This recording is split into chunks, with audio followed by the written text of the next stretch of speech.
ये एक बहुत बड़ा अच्छा वाक़या है। ये मेरे वालिद साहब काफ़ी मतलब गुरुदत्त साहब, इमल रॉय साहब, के आसिफ साहब इनके साथ बहुत वक़्त गुज़ारा। हालाँकि बहुत छोटी उम्र थी उनकी, लेकिन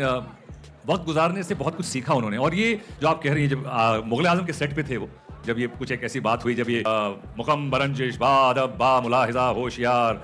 तो ये जो डायलॉग चल रहे थे, तो शूटिंग जब हो रही थी तो शाहपुर जी पौलन जी साहब उस वक्त जो प्रोड्यूसर थे, उन्होंने आसिफ साहब से कहा कि अरे ये इतना तुम उर्दू में करता है, पब्लिक समझेगा क्या? तो आसिफ साहब बड़े गुस्सा हो गए और वो क्या है, आप चुप रहिए, वो सिगरेट विगरेट पीते थे उस वक्त, चुप रहिए, ये हिंदुस्तान की पब्लिक को आपने समझा क्या है, बेवकूफ है। मतलब ये सिक्स सेंस है, वो समझते हैं कि बादशाह की बात हो रही है, उस जमाने की बात हो रही है, ये जबान होगी, और क्या कहेंगे, बादशाह सारा सलामत आ रहे लाए। तो ये जब कहा तो मेरे वालिद साहब ने ये बात सुनी, और फिर जब फिल्म रिलीज हुई कई सालों बाद,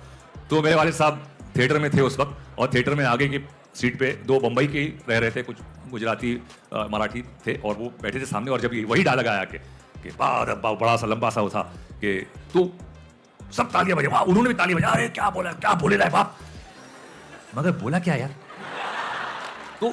जो बात कही थी ना कि समझ नहीं आया, लेकिन ये एहसास यहां पे लग रहा है कि ये है जबान का दम, और जबान की एक शख्सियत जो होती है, वो समझता इंसान यहां पे कि नहीं यार ये जबान कुछ कहा उसने।